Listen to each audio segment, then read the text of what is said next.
Good evening, everyone, and welcome back to today's market update. Today is February 6th, 2026. After 3 straight days of concern around a potential AI bubble bursting, along with a wave of mixed economic data, the market finally delivered a very clean and powerful oversold rebound. Across the board, the major indices all rallied strongly today. Whether you look at the S&P 500, the Dow Jones, or the Nasdaq, the rebound was impressive. And once again, the sector leading the charge was semiconductors. Over the past few days, investors have clearly been nervous about the massive capital spending required for AI infrastructure and computing power.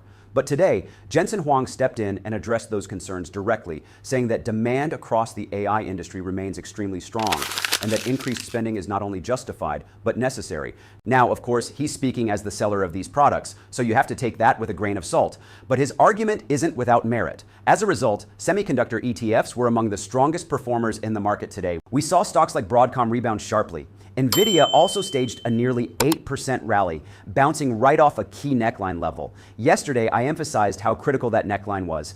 It was right on the verge of breaking. Today's high-volume bounce effectively defended the broader uptrend. AMD showed a very similar pattern. It held firm at a major neckline around the 195 level, triggering an oversold bounce with a clear gap fill target above. Now let's shift our focus back to the indices. Today was actually a pretty historic session. The Dow Jones Industrial Average closed up 2.47%, decisively breaking out of a rising triangle pattern we've been watching. On the hourly chart, we had been consolidating within a tight upward range. And today, price sliced straight through the upper boundary and pushed above the psychological 50,000 level for the first time ever. The Dow is often seen as a barometer for traditional U.S. industrial strength, but when it comes to investor returns and broader economic confidence, the S&P 500 remains the most representative index. And the S&P continues to look very healthy. We're still moving within a well-defined rising channel. After climbing at a fairly steep angle earlier, price action has transitioned into a more sustainable, roughly 45-degree upward slope, consolidating at elevated levels. If nothing unexpected happens, this consolidation is more likely a pause before the next push higher. Yes, there is some short-term adjustment risk here, but in my view, even if the S&P were to pull back and briefly dip below the recent lows around 6,780, that's not something to panic about. I would personally see that as a discount, not a breakdown. Overall, the market environment remains very healthy. One more thing to note. Today's U.S. non-farm payroll report was delayed and will now be released on February 11th. While the recent ADP data did put some short-term pressure on the market, broader consumer confidence surveys remain strong. Why? Because retail investors in the U.S. are still heavily exposed to AI, chips, and semiconductors, sectors that have generated solid returns. Their portfolios are, for the most part, still doing quite well. Also worth highlighting, the daily candle on the S&P 500 was the largest single-day gain since May of last year. Once again, the market proves something very important. When prices get discounted, buyers show up yesterday. We talked specifically about Google. The message was simple. If the market offers a discount, we're willing to buy it. Interestingly, today, Google closed slightly lower, and Amazon also finished in the red. The reason is still the same: concerns around massive AI spending. Investors and institutions are questioning whether current AI investments are simply too large, especially given that current software subscription revenues don't yet justify the scale of spending. This is where the disagreement lies. Big tech companies argue that if they invest $200 billion today, they could potentially generate $200 billion per year a decade from now, making the investment extremely worthwhile.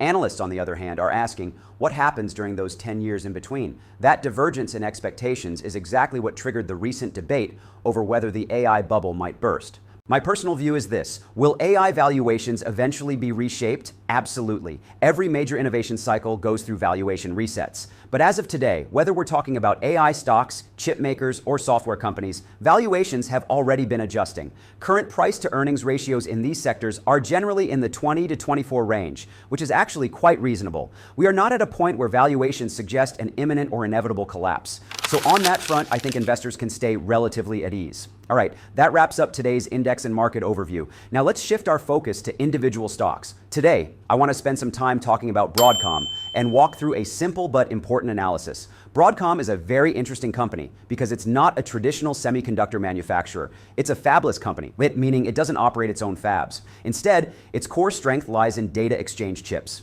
What does that mean in practical terms? Whether you're building an AI data center, an edge computing facility, or any large-scale compute cluster, it's not just about how powerful your GPUs or TPUs are. Those chips need to constantly communicate with each other. GPU to GPU, TPU to TPU, massive amounts of data are moving back and forth all the time.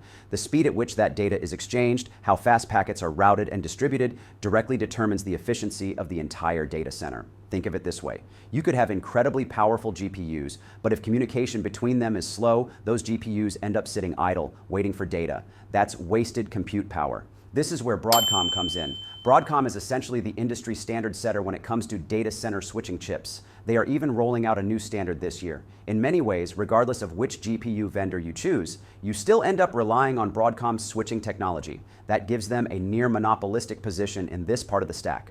We're talking about a company with a market cap of roughly $158 trillion. Even though Broadcom isn't usually mentioned alongside the so-called Magnificent Seven, it's one of those companies quietly making enormous profits behind the scenes. It's truly one of the most powerful enablers in the entire tech ecosystem. Another critical moat for Broadcom is in ASICs, custom-designed chips. To give you a simple example, Bitcoin mining machines use ASICs. Those chips do one thing and one thing only: mine Bitcoin. They're useless for anything else. Now take that concept into AI. OpenAI has reportedly approached Broadcom to design custom chips, currently known internally as the Titan project. These chips would be purpose-built specifically for deep learning workloads. And if you're going to design a highly specialized chip like that, you don't just go to anyone. You need a company with deep, proven expertise in ASIC design.